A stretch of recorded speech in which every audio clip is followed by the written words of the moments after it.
చనిపోయారని ఇన్ఫర్మేషన్ వచ్చిన ఇక్కడికి వచ్చేసరికి 4 చనిపోయారు, ఇంకా 4కి దెబ్బలు తగిలినాయి, బాగా హాస్పిటలైజ్డ్ అయి ఉన్నారనే తెలిసింది. నిజంగా చాలా బాధాకరం.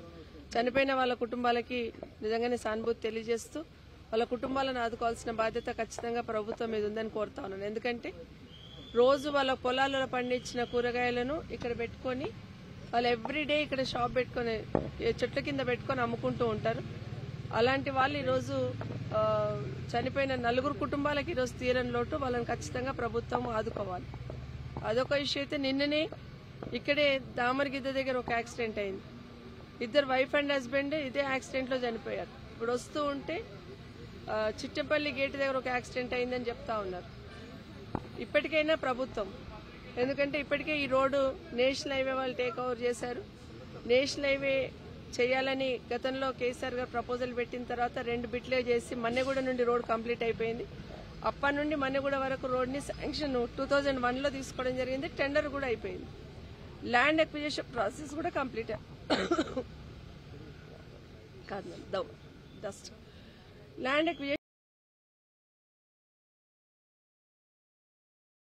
ఎన్జిటీలో వెళ్లి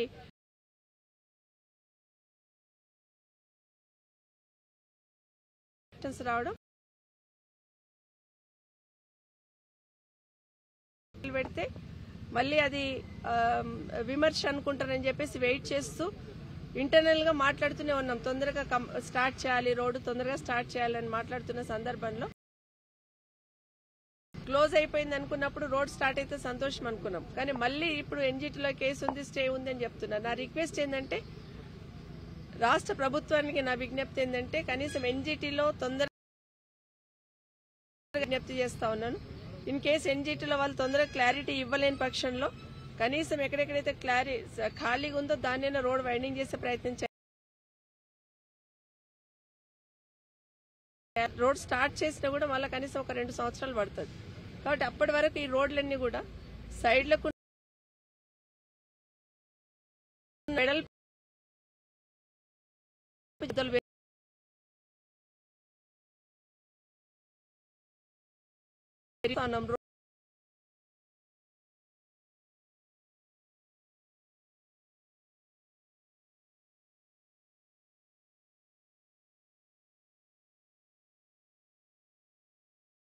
రోడ్ స్టార్ట్ చేయాల్సిందే.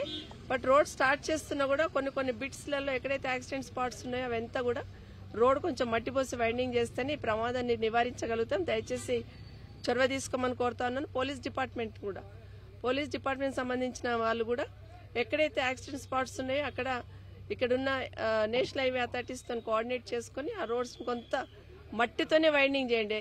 బీటీ వేయాల్సిన అవసరం కూడా లేదు. కనీసం మట్టితోని సైడ్ బాంబ్స్ కరెక్ట్ గా చేస్తేనన్నా యాక్సిడెంట్ జరగకుండా ఉంటాయి. దయచేసి చొరవ తీసుకోమని ప్రభుత్వాన్ని కోరుతాను.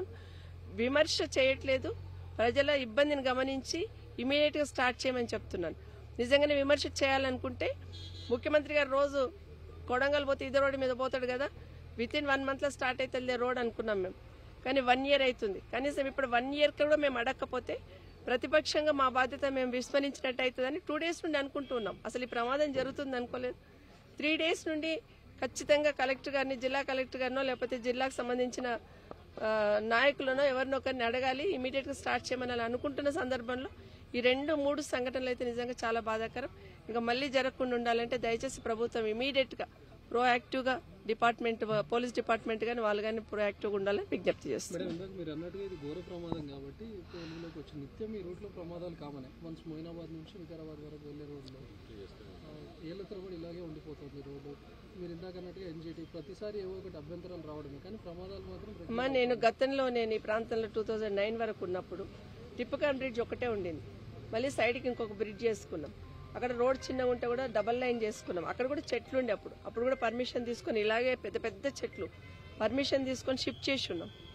చాలా ఎఫర్ట్స్ పెట్టేసి పర్మిషన్ తీసుకొని షిఫ్ట్ చేసి ఉన్నాం. మొయినాబాద్ వరకు అలా చేసుకుంటూ వచ్చున్నాం. మొయినాబాద్ వరకు ఇలాంటి చెట్లే ఉన్నాయి. కానీ ఎందుకు 1 year ఎందుకు పడుతుంది అని ప్రభుత్వం గట్టిగా చొరవ తీసుకుంటే 1 month లో పర్మిషన్ ఇస్తారు కదా, మనం వాళ్ళకి ఒక క్లారిటీ ఇవ్వాలి. చెట్లు ఎక్కడ తీసుకుపోయి పెడతాం, మేము అక్కడ తీసుకుపోయిన చెట్లను ఏడబెడతాం, ఒక క్లారిటీ చూపించినాం, ఒక పొలం చూపించినాం, ఇక్కడ పెడతామని చెప్పినాం. ఒక స్వచ్ఛంద సంస్థ వాళ్ళని ఇన్వైట్ చేసినాం, మీరు ఈ చెట్లను తీసుకెళ్లి మీరు పెట్టండి అన్నాం. ఆయన పెట్టున్నాడు. ఇప్పుడు మన రెడ్డిపల్లికి పోతా ఉంటే రామ్దేవ్ గారు మొయినాబాద్ పోతా ఉంటే పెద్ద ల్యాండ్ ఉంటుంది ఆయన ఆ చెట్లనే తీసుకుపోయి పెట్టుకున్నాడు ఆయన పిలిచి రిక్వెస్ట్ చేస్తే అలా ఎవరినో ఒకరిని ఇన్వైట్ చేస్తే చెట్లు తీసుకుపోయి పెట్టుకునే వాళ్ళు చాలా మంది ఉంటారు కదా. అది ప్రభుత్వం చొరవ తీసుకోవాలంటాను. లోకల్లో ఉన్న మనం ఎంత చొరవ తీసుకుంటే అంత తొందరగా పనులు ఫాస్ట్ అవుతాయి. 1 year ఎందుకు పట్టింది? 1 year ఎందుకు పట్టిందంటే ప్రభుత్వం ఈజీగా వదిలేసింది. వచ్చినప్పుడు వస్తుందిలే, పోయినప్పుడు పోతుందిలే అని వదిలేసింది కాబట్టి 1 year పట్టింది. ల్యాండ్ ఎక్విజిషన్ ప్రాబ్లం లేదు కదా, ల్యాండ్ ఎక్విజిషన్ చేసి ఇచ్చినాం కదా గతంలోనే, దాని ప్రాబ్లం లేదు. జస్ట్ డబ్బులు శాంక్షన్ ఉన్నాయి, టెండర్ అయిపోయింది, వర్క్ స్టార్ట్ చేయాలా, ల్యాండ్ ఎక్విజిషన్ కంప్లీట్ అయిపోయింది.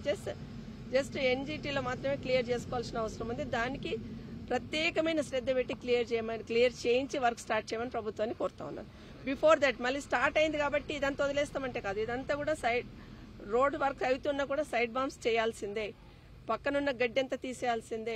డోజర్ పెట్టి ఇప్పుడు మనం వస్తున్నాం, అక్కడ అంతా కూడా గడ్డి నిండుకొని ఉంది రోడ్. గ్రామ పంచాయతీ సో లేదు అంటే కలెక్టర్ గారికి నా రిక్వెస్ట్ ఏంటంటే గ్రామ పంచాయతీ వాళ్ళకి హ్యాండ్ ఓవర్ చేయండి. వాళ్ళ బార్డర్లు ఉన్నంత వరకు డోజర్ పెట్టి గడ్డి తీసేసి మట్టి పోసి లెవెల్ చేయమని గ్రామ పంచాయతీలకు కూడా డైరెక్షన్ ఇవ్వమని కలెక్టర్ గారికి కూడా విజ్ఞప్తి చేస్తున్నాను.